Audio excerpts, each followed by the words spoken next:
Hi. Shaunie Henderson has created a media empire profiting off of women's trauma, exploitation, and dysfunction packaged as basketball wives. In 2026, she announced that it's no longer returning to television because she's going to pivot to new projects. I could not resist breaking down how she operated as head producer and pimp in its truest form. Let's talk about it.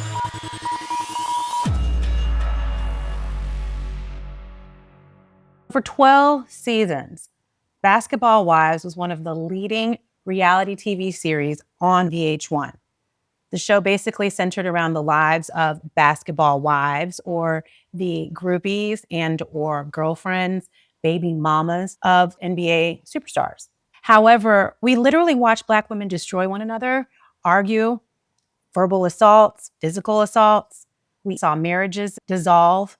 We witnessed dysfunctional behavior, colorism, body shaming, a whole host of poor and awful behavior that never showcased Black women in a beautiful light. I want to read this excerpt that Shaunie gave to Tamron Hall on the Tamron Hall show back in 2021, explaining what she thought the premise of Basketball Wives was at its inception and then what it became. Shaunie said, and I quote, "Honestly, when it first started, it was going to be wives. When I had the idea, I was a basketball wife.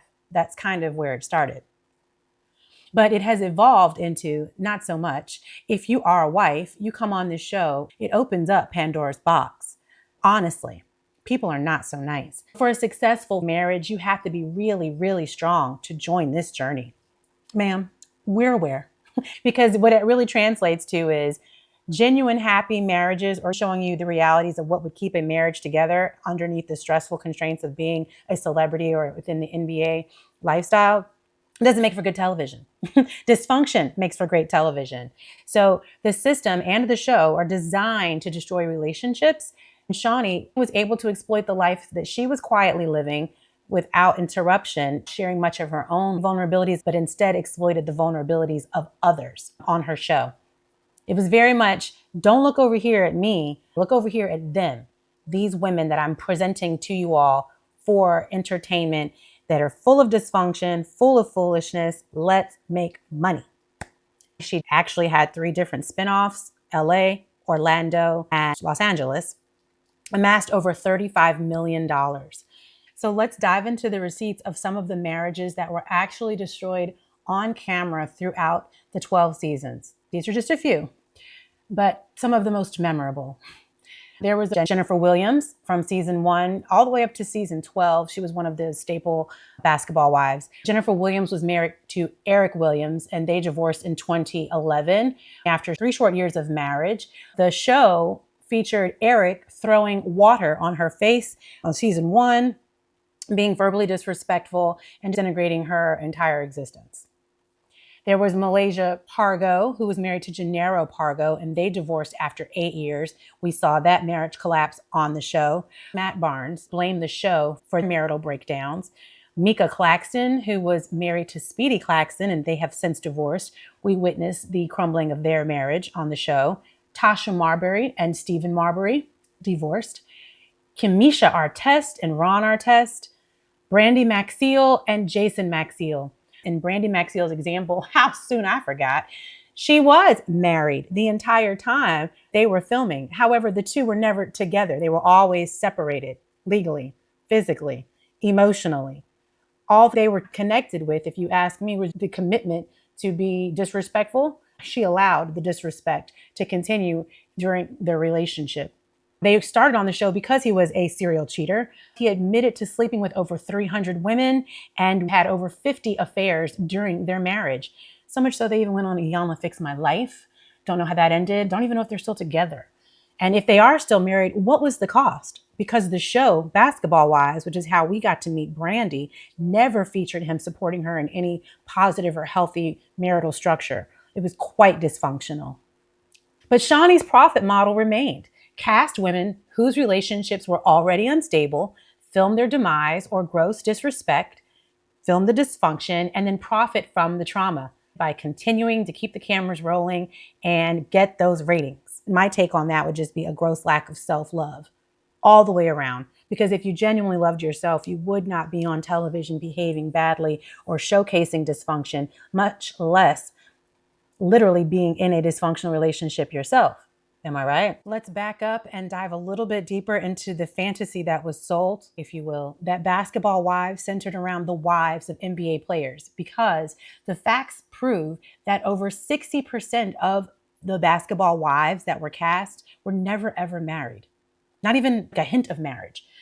I'll give you several examples. Evelyn Lanzada, who was one of the leading faces of the franchise, was Antoine Walker's ex-fiancée. They were together for 9 years, but they never married. And she's on record infamously quoting, "So what? I never effing was a wife. I could have been."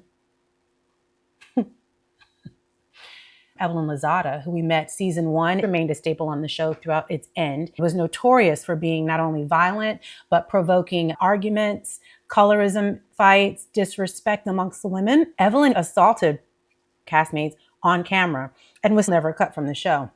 Shaunie was rarely caught on camera being disrespectful or denigrating others. She allowed everyone else to do the dirty work for the show ratings. And Evelyn was rumored to be one of Shaunie's favorites to carry out most of the dysfunction we witnessed, particularly in the Los Angeles franchises. There was Royce Reed, the baby mama to Dwight Howard, never married, although she was a former NBA dancer. She claims Shaunie hoodwinked her to be on the show.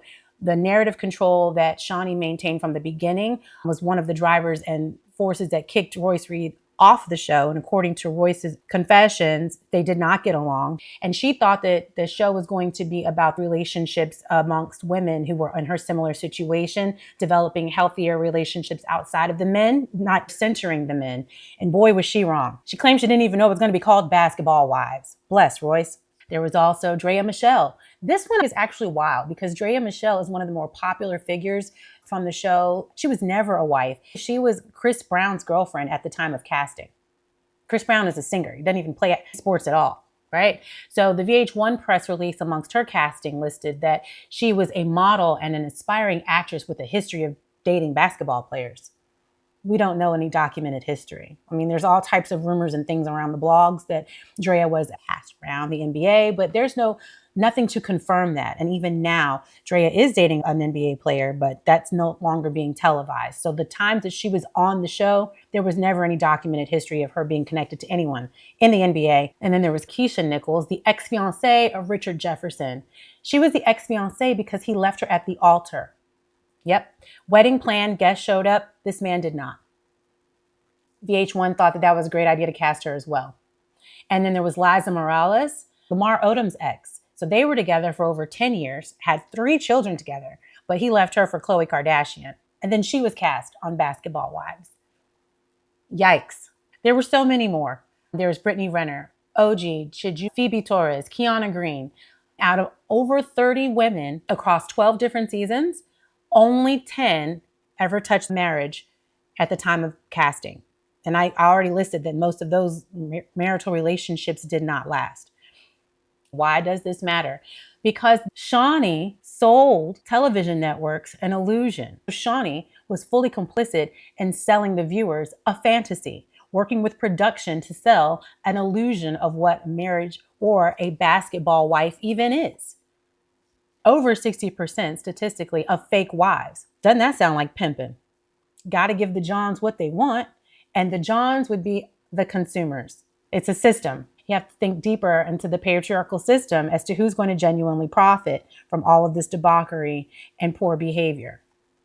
The reality was the show was all about heartbreak and women behaving badly, women who were truly not respected or appreciated by the men they were in association with.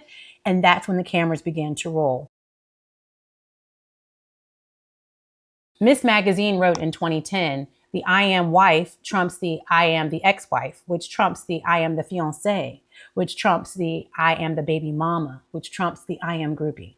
And Shaunie took all of those and decided to throw them in front of the camera to create a hierarchy of exploitation. Let's run that back. This hierarchy of exploitation lasted for 12 years, and Shaunie was at the top of the exploitation as not only a wife on paper or then becoming an ex-wife, but as the creator, the head producer, and again, maintained all editing and creative control before the images were shown across the network. Controlling the narrative is one of the leading characteristics required within patriarchal systems. In season 12, the show reached its peak. We saw one of the most violent examples on Basketball Wives when Shaunie allowed both Jackie Christie and her daughter to appear on the show alongside each other, knowing good and well that the two did not have the healthiest relationship behind the scenes. Once the cameras rolled, the tensions compiled. When the end of the season, Jackie Christie literally punched her daughter in the face. It was the punch that was shown all around the world.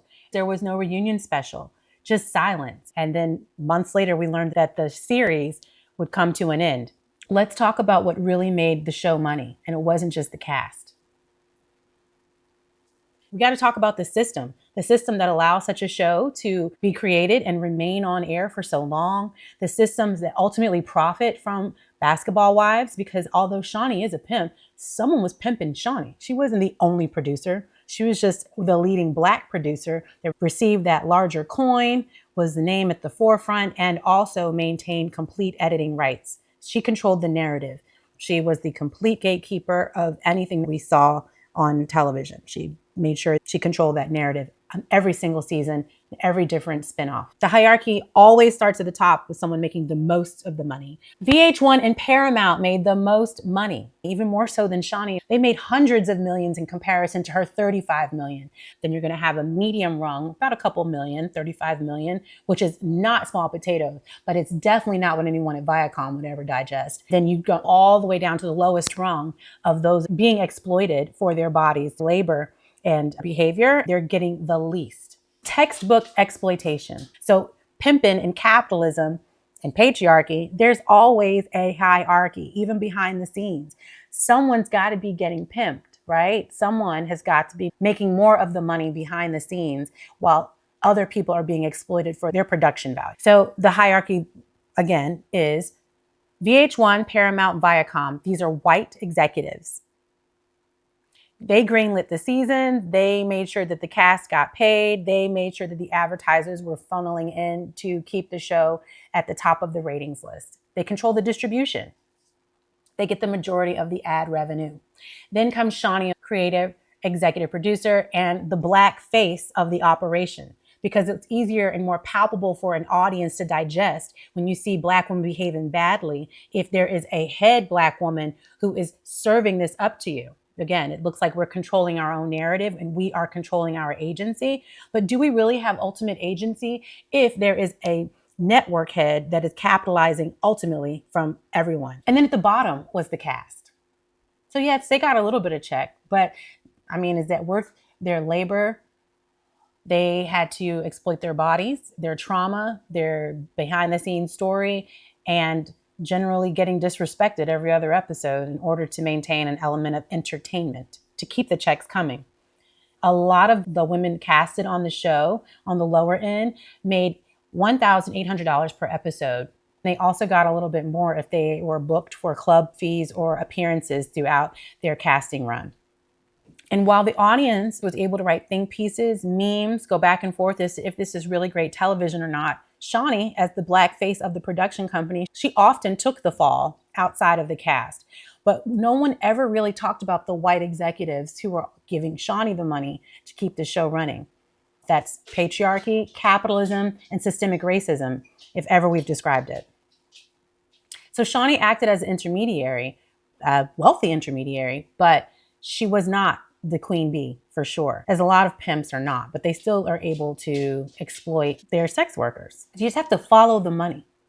The cycle of exploitation and degenerative behavior recorded for television or media purposes can continue with the new generation. So in season 12, it features Jackie Christie and her daughter's dynamics of their mother-daughter relationship, none of which are very healthy. And where was Shaunie? Shaunie knew as a producer and as a personal friend of Jackie Christie that those interpersonal relationships were not the best. So there was never any moral compass to step in and say, maybe we shouldn't have your daughter on this show. This is a whole new generation of women that we're tapping into exploiting, and maybe we shouldn't do that. No, we didn't have that. Also, in 2026, Evelyn and Shanice have a podcast that is a spinoff based on Evelyn's popularity on Basketball Wives called Drop the Low. They recently had a viral interview featuring the game where the two interviewed him about being a baby daddy and Shanice being the baby mama, where Evelyn sits on the side, essentially like laughing alongside of her daughter, basically played by a man who was admitting that he gamed her the entire time. He went after her because she looked a certain way and immediately thought he needed to put a baby inside of her. The game is a 46-year-old rapper and a convicted felon. He owes over $7 million in restitution for domestic violence and sexual assault. He has 3 other children with 2 different women, but the more recent child is with Shanice, who is Evelyn Lozada's daughter. Evelyn's chuckling and laughing.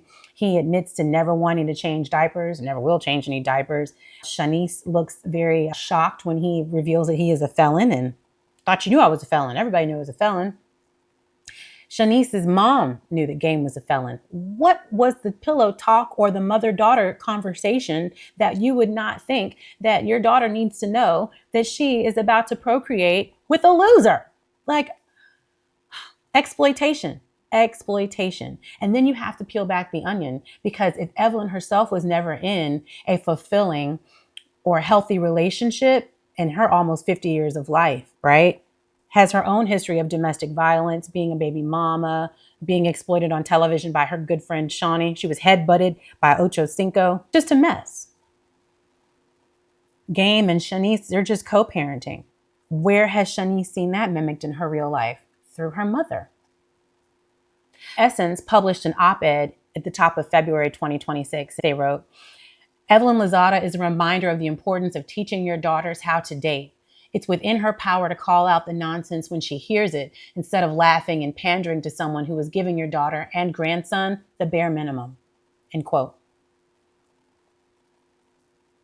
Let that sink in. Evelyn produced a podcast, bringing her daughter on as a co-host, inviting her daughter's baby daddy, the convicted felon who refuses to change diapers, as the guest, hyped him up instead of holding him accountable, and then profiting from her daughter's humiliation. I just maintain, if one doesn't have self-love, it's very hard to be an example of self-love or show self-love to anyone else, all right? Who protected Evelyn for 12 seasons?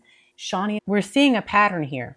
Evelyn was Shaunie's friend throughout those 12 seasons, but what kind of friend would allow you to behave badly on a show, assault other women, and basically be a villain using your light-skinned privilege to do so, threatening other women around the pretense of your colorism, your beauty, and the fact that men love you? Don't you think I wanted me? Remember when Evelyn was doing all of this? There's just never any accountability. There's no accountability from Shaunie's. In the game has to have accountability. Evelyn Lozada had no accountability, and neither did Jackie Christie, who ultimately had no accountability. How convenient is it that there was no reunion to discuss the decisions that were made? Instead, just Shaunie popping up in the top of 2026 to announce that the show is over, as though it was some creative decision because she's now going to move on to do something different. Let's talk about how Shaunie decided to close out Basketball Wives. On January 29th, 2026, Shaunie Henderson posted this to Instagram. Basketball Wives will not be returning. Thank you to BET, VH1, Shed Media. What started as a vision became a platform that amplified voices and opened doors. This isn't an ending. This is a transition. Shaunie framing the end of Basketball Wives as an intentional choice. Instead of talking about the controversy that the show has been kicking up for so long and the intense violence that we all just saw, Shaunie introduced that statement to maintain creative control. The show no longer aligned where she was professionally. This is the same Shaunie who over the 12 years has since remarried, is now a first lady, and has amassed over $35 million from the franchise and its spinoffs. But there's no accountability as to the negative images that she's contributed to producing and sharing throughout media. Let that sink in. Shaunie got to walk away clean, but let's not just talk about Shaunie. Let's break down how the system keeps us in this loop and how we, as viewers, maintain a level of agency to keep this cycle continuing. Let's talk about what this really means using the plight of the hot girl framework. So, what exactly is the plight of the hot girl? Glad you asked. The plight of the hot girl is my framework that analyzes how patriarchal, white supremacist, capitalistic systems create an archetype, a new modern archetype. I call her the hot girl, but it's essentially built on Black tropes that we've seen since chattel slavery. They always exploit this image and this hot girl for profit, just like they've been doing since chattel slavery, always exploiting a Black body. So essentially, the hot girl has several characteristics. She's physically attractive, hypersexualized, sexually available, like the Jezebel stereotype, emotionally volatile, angry Black woman, or the sapphire trope, economically dependent, either on a man, men, or a spouse, or any type of exploitative system. So it's controlled by producers, white supremacist structures, or capitalism itself. Even if there's an illusion of agency, there's always someone above this hot girl or the Black trope pulling the strings or profiting more than the Black hot girl. Everyone on Basketball Wives would be a derivative of the hot girl. These women were selected based on their characteristics and what they could bring to the show that would further exploit these stereotypical narratives. They have to have had one or more of these characteristics. Extra points if they possessed all of them, right? So the hot girl, although she seems empowered, she's always exploited. And Basketball Wives managed to turn that exploitation into $35 million worth of empire for Shaunie. So let's talk about body commodification, because that's key. Let's start with the academic foundation when we break down this framework. Bell Hooks wrote in Feminist Theory from Margin to Center in 1984, in capitalist, racist, imperialist state, the mechanisms of women's oppression include the commodification of women's bodies. What does that mean? It means that women's bodies are always going to be the products, as well and as long as capitalism reigns supreme. Not just sexuality, but everything. Everything about the body becomes available to sell. Everything the body can produce, wear, amass, do, all available for exploitation and capitalist gain. Here's how Basketball Wives commodified the bodies of the cast members. One, they've used their bodies as a spectacle. There was always appealing eye candy. The women are beautiful, but they were often draped in designer labels. We often saw them get work done, so there was that physical appeal. Always documented on camera, and the women's bodies were the product. Audiences would tune in every season to see what was new, what was different, what was hot, what was trendy, based upon what the Basketball Wives would put out there. Two, violence is entertainment. We've already covered this, but quick review. Flipping over tables, throwing bottles, assaulting one another, slapping each other, and of course, punching one another. Physical altercation always is monetized violence, right? VH1 makes money every single time someone got hit, slapped, screamed at, cussed out, because it makes for excellent television. And we know that excellent television is just code for higher ratings, clips that got circulated, which increase audience views. 3, sexuality as a storyline. Baby mama drama, infidelity, relationships that were dissolving, who's going to be dating if the new person is gone, who's next in line to date, who's left behind, who's considered a groupie. All aspects of these women's romantic and interpersonal relationships becomes content for fodder. And 4, trauma as a product. We mentioned this before as well, but your divorce falling apart on camera, that's traumatic. Keep the cameras rolling. Makes for great ratings. Slapping each other around in the face and running across tables makes for great ratings. Keep it going. Screaming at each other in the middle of the street about whose pussy is better. It's truly a gross traumatic example. The lack of self-love is manifesting in real time, and the women have no way to better control their emotions or better handle being rejected, dejected, or life situations. So it ends up being a traumatic mess, a profitable traumatic mess. Pain becomes profit. And again, who ultimately profits? VH1, Viacom. They make the hundreds and millions of dollars in ad revenue. Part 3, narrative control. I often mention controlling the narrative because that is one of the key characteristics in patriarchal systems.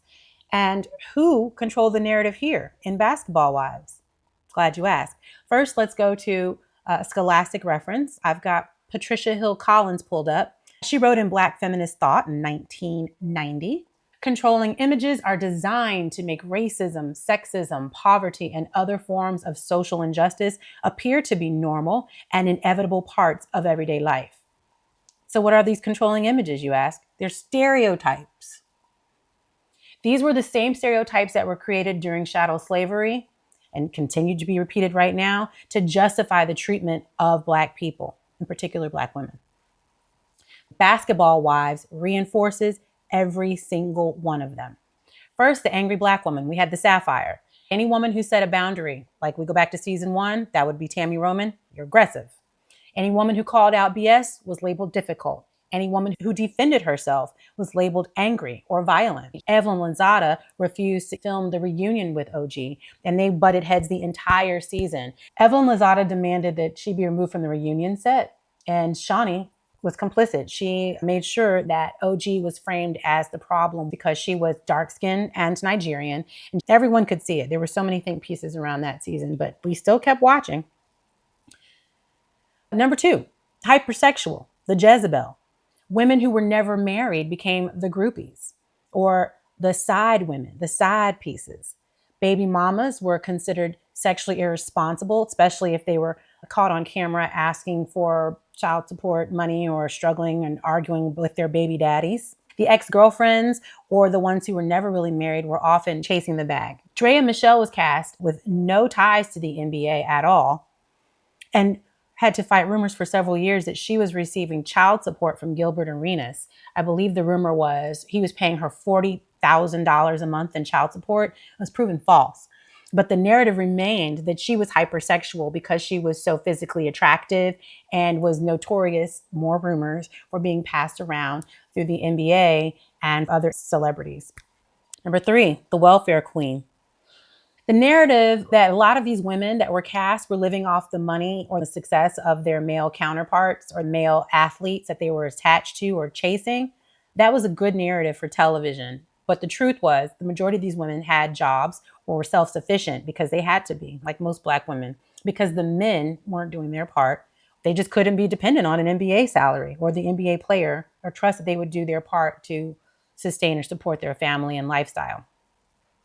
Eric Williams and Matt Barnes, they both blamed Basketball Wives for destroying their marriages. After seeing these men physically appear on the show to voice their complaints, they ended up having their own podcast, spinoffs, and blog posts where they would talk endlessly about these women, demonizing them as the reason for the demise of these interpersonal relationships. These men never had any accountability. It's always the women. Here's what's critical to understand, again, to make sure that this is driven home. Basketball Wives didn't invent these stereotypes, did not invent these tropes, nor did they invent the recipe. These are all white supremacist tropes. They were created during slavery to justify the exploitation of Black women and their bodies. They're reinforced during Jim Crow to, again, justify the hierarchy of exploitation, the continued exploitation of Black women's body. And they're weaponized even now in 2026. Shaunie chose to take what she knew, create a show, and monetize it. Although Shaunie was a pimp, these white-owned corporations and the systems that profited even more than Shaunie through ad revenue, they were the ultimate pimps. That's patriarchy, that's capitalism, that is the system. White supremacy always gets its turn and receives the most in this pimping hierarchy.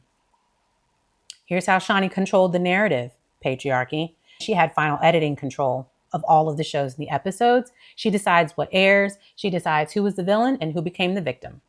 She utilized colorism as a weaponized tactic. We had light-skinned Evelyn, who maintained through all of the seasons as the golden girl. And then we had her pitted against OG, and OG became the villain.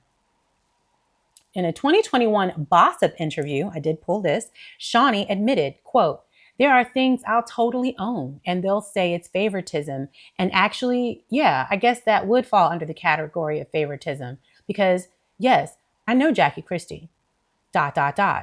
There are things I won't budge at seeing Evelyn do because I know her so well," end quote. She admitted to protecting certain cast members and exploiting others. She would sacrifice them at any cost in order to keep the ratings, dismissing the criticism. And in 2029, after the huge OG colorism situation, Shaunie went on Instagram Live saying that fans are too invested in the show. It's just entertainment. So where have we seen this spin? Again, don't look over here. Don't hold me accountable. You're doing too much. Just be entertained. Ma'am, don't you sound like the white overseer?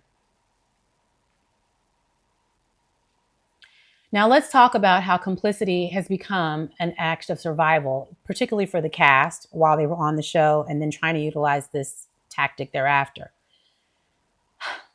In 1984, Audre Lorde wrote in Sister Outsider, "The master's tools will never dismantle the master's house. They may allow us temporarily to beat him at his own game, but they will never enable us to bring about genuine change." End quote. And what's that mean? It means you cannot use the oppressor system to free yourself or gain any type of liberation. So, Shaunie, you are a pimp, in fact, mimicking what the overseers were doing to us back in chattel slavery. And the economic reality is this. Basketball Wives was a trap that was created and profited by, yet again, Shaunie and the powers that be. And the women that were casted and decided to join a level of agency, but not full control of their reality, they were able to amass a platform not only on social media, but bookings and other tours. So if they were smart, visibility from the show, they were able to launch other businesses. Some of them got brand deals. They were using this platform to escape their economic traps of regular poverty. That's trying to escape the patriarchy and capitalistic systems that we have. They had to be participants in the drama. They had to accept the villain edits because who's arguing with Shaunie? They had to endure the bullying, the violence, the colorism. They were not able to challenge Shaunie in any way, or they would risk losing their jobs. And now, in the most recent take, as the 2025 and now 2026, in the Evelyn Lozada and the Jackie Christie examples, they are now allowing their daughters to be exploited. So it's a new generation of exploitation. See how the cycle continues? Essence wrote in August 2025, "We're being socialized to treat physical violence and dysfunction as entertainment with no reflection, no consequence, no why. But this isn't just about the cast. It's that the system doesn't treat them with the care, the nuance, or the investment that they deserve." End quote. So Audre Lorde was right. You can never create a product in the media like a Basketball Wives and think that you're going to do something liberating for Black women.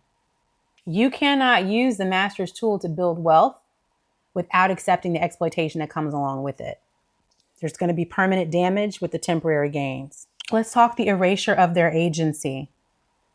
So Kimberly Crenshaw, the scholar who created intersectionality theory, she wrote, quote, "Because the intersectional experience is greater than the sum of racism and sexism, any analysis that does not take intersectionality into account cannot sufficiently address the particular manner in which Black women are subordinated." End quote. What's that mean? Black women aren't just dealing with racism. They're not just dealing with sexism. They're not just dealing with poverty and patriarchal systems. They're dealing with all of it at all times. There is no escaping it. Basketball Wives tried to erase all of that for entertainment fodder, to get you not paying attention to the truth, the reality.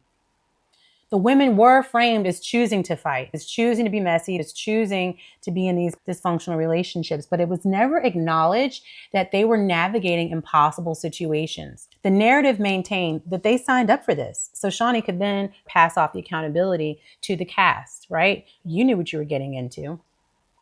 But if your options alternatively are going to work in a system that barely pays you sex work, being a stripper or an OnlyFans model, a lot of these women did not have steep education or thriving businesses, so they were going to be reliant on their physical exploitation in any given circumstance. That's just the patriarchal systems that we live in, and that's being a Black woman in America or in the world.